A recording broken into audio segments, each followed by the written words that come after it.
आज मैं सिंधु कानून का जीवन परिचय, सिंधु कानून के बारे में बायोग्राफी बताने जा रहा हूँ और सिंधु कानून के प्रमुख व्यक्तित्व, झारखंड के प्रमुख व्यक्ति में से एक हैं। तो चलिए हम इसके बारे में कुछ बताते हैं और इसने कैसे संथाल परगना में ये संथाल विद्रोह को नेतृत्व किया था, उसके बारे में हम लोग बताना स्टार्ट करते हैं। चलिए, तो सिंधु कानून को जंगल तराई के नाम से जाना जाता है और सिंधु कानून का बायोग्राफी में ये है कि ये झारखंड के निवासी संथाल परगना के हैं और यह हम सबसे पहले इनका जन्म कहाँ पे होता है इसके बारे में हम लोग थोड़ा सा देखते हैं। ये 6 भाई बहनों में से 6 भाई बहनों का जन्म है, जिसने भोगनाडी गांव में इसका हुआ था इसका जन्म, और ये साहेबगंज जिला में इसका पड़ता है। और सिंधु कानून का 6 भाइयों में से 6 भाई बहन में से 4 भाई थे। चारों भाई बहन में से 2 सिंधु, पहला सिंधु कानू मुर्मू और एक दूसरा चांद मुर्मू और तीसरा चौथा है भैरव मुर्मू। ये 4 भाई और 2 बहन थे। तो इनका जन्म हम आपने बताया था। अब जन्म के बाद इसके संथाल विद्रोह कैसे हुआ था?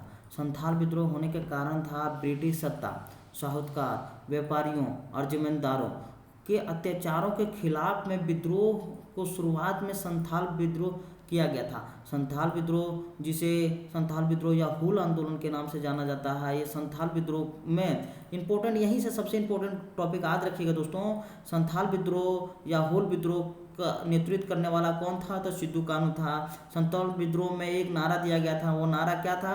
करो या मरो, करो या मरो, अंग्रेजों माटी छोड़ो। यह नारा इम्पोर्टेंट नारा है। तो यह संथाल विद्रोह में शुरू हुआ था और ये सिंधु कानून का नेतृत्व कर रहे थे। तो हुआ क्या था कि सबसे पहले सिद्धू ने अपने देवी शक्तियों को हवाला देते हुए सभी मांझियों को साल की टहनी भेजा और उससे सभी लोगों को 1855 ईस्वी में 400 गांवों को भेजा। लगभग 50,000 संथाली एकत्रित हुए थे।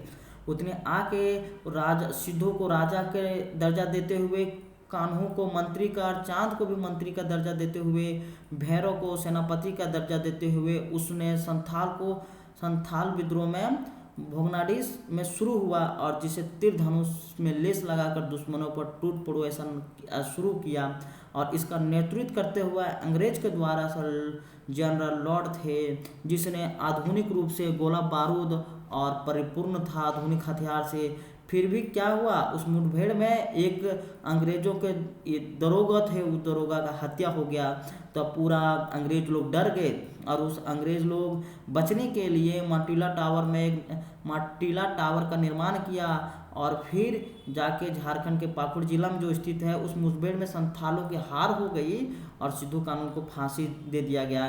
तो सिंधु कानून फांसी का पड़ा 1855 ईस्वी में पंचकटिया नामक जगह जहाँ पे है, वहाँ बरगद के पेड़ पे फांसी दे दिया गया। और आज भी पंचकटिया में जिसे शहीदों का स्थल कहा जाता है, इसीलिए वह स्थल आज भी शहीदों का स्थल बोला गया है। और हम सिंधु कानून के पूरा ये जीवनी के बारे में हम लोग पढ़ें।